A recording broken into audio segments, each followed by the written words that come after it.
Imagine sweeping out your garage. Just normal Saturday morning sweeping. There's some old mouse poop in the corner. You do not think about it. You have been breathing for 6 minutes, and you have just inhaled something a doctor in this country might never see. In February 2025, a woman was found dead in a home in New Mexico. She was the wife of a famous actor. The autopsy named a disease most American physicians will go their whole career without seeing. A few weeks later, in a small town in California called Mammoth Lakes, 3 people died. Same disease. Different state. Same. This is Hantavirus. Hantavirus is not one virus. It is a family. Some of them, mostly in Asia, attack the kidneys. The ones in North and South America attack the lungs. The American kind has a name: Hantavirus pulmonary syndrome. The host is a mouse.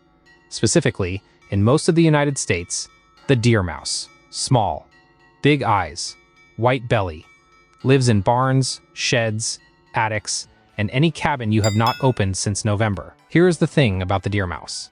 It does not get sick. The virus replicates inside it without causing disease. The mouse just goes about its day, eating crumbs, having mouse children, and shedding the virus everywhere it goes. How does it get from a mouse to your lungs? Step 1. The mouse pees and poops in your shed. Step 2. That stuff sits there and dries out and turns to dust. Step 3. Something disturbs it.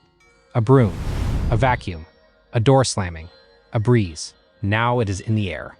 You walk in, you take a normal breath, the virus particles ride into your lungs and settle there. And here's the cruel part. Nothing happens for 1 to 8 weeks. You completely forget you cleaned out the shed. Then one day, you feel like you have the flu. Tired, sore, a little fever. And then, somewhere between 4 and 10 days into that flu, your lungs start filling with fluid. From your own body. Your blood vessels are leaking into the tissue. You cannot breathe. This is the part where roughly 38% of people do not survive. There is no specific antiviral that treats it. The whole approach is to put you in the ICU, give you oxygen, and hope your immune system figures it out before the lungs give up. Where does this disease come from? The honest answer is, we did not know it existed 30 years ago. May 1993, the Four Corners region of the United States. The exact spot where New Mexico, Arizona, Utah, and Colorado meet. A young Navajo man, in good health, develops trouble breathing and dies very fast. His fiancée had died of the same thing 5 days earlier. They were both runners, they were both in their 20s. More cases turn up across the region. Healthy adults, dying inside a week. The CDC arrives. They have no idea what this is. They sequence whatever they can find in the patient's lungs and discover a virus nobody on Earth has ever described before. They call it sin nombre. It means the nameless one. Why 1993? Why that May? The answer is a chain of weather. The American Southwest had a long drought, then a wet spring with a lot of piñon nuts, which is mouse food. The deer mouse population exploded. About 10 times more mice than usual. More mice means more droppings. More droppings means more virus. Since then, the United States has averaged about 30 to 40 cases per year. Tiny number. Almost all of them are in rural states. And almost all of them are linked to one activity: cleaning out a building that mice have been living in. Which brings us back to 2025, the actor's wife in New Mexico. The home was rural. The reports describe rodent activity in outbuildings. The autopsy ruled Hantavirus pulmonary syndrome. Mammoth Lakes, California. 3 young adults, all in early 2025. Public health investigators say the homes had visible deer mouse activity. The mice were doing what they always do, the humans were doing what humans always do, cleaning. And then, this week, a cruise ship. May 2026. A Dutch expedition cruise ship called the MV Hondius is anchored off the coast of Cape Verde. It has been refused permission to dock. On board, there are about 147 people. 3 are dead, 1 is critical, and several more are sick. Here's the part that changes everything. The strain on this ship is not the North American strain. It is a South American one, called Andes virus. And the Andes strain is special. It is the only hantavirus on Earth that has been documented spreading directly from one human to another. We learned this in 1996, in a small Argentine town called El Bolson. About 20 people fell ill. Several were doctors and nurses who had been treating earlier patients. Some of them had never been near a rodent. The only thing they had been near was each other. That was the first time anyone could prove a hantavirus had jumped from one human to another. Why does Andes do this when no other hantavirus does? The honest answer is, virologists are still arguing about it.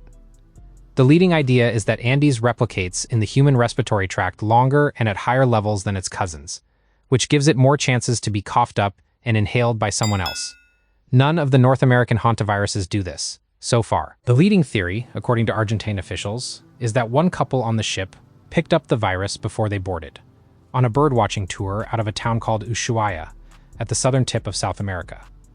Then they got on a cruise, and other people on that cruise got sick. The European CDC has officially called the wider risk to the public very low. But for the first time, hantavirus is making headlines in a way it has not before. A virus that for 30 years lived quietly in the dust of rural sheds is now stuck in the news cycle, on a cruise ship, off the coast of Africa. Okay, practical part. What do you actually do? Rule 1. Do not sweep dry mouse droppings. Do not vacuum them. The whole point of the disease is that disturbing dry material puts virus in the air. Sweeping is the worst possible move. Rule 2. Open windows and doors first. Air out the room for 30 minutes before you go in. This is the cheapest, easiest thing on the list, and almost nobody does it. Rule 3. Spray everything down with a bleach solution, about 1 part bleach to 10 parts water, and let it sit for at least 5 minutes. The bleach kills the virus. Now the droppings are wet, which means they cannot turn into dust. Rule 4. Wear an N95 respirator and rubber gloves. Pick up the wet droppings with paper towels, double bag them, and throw them out.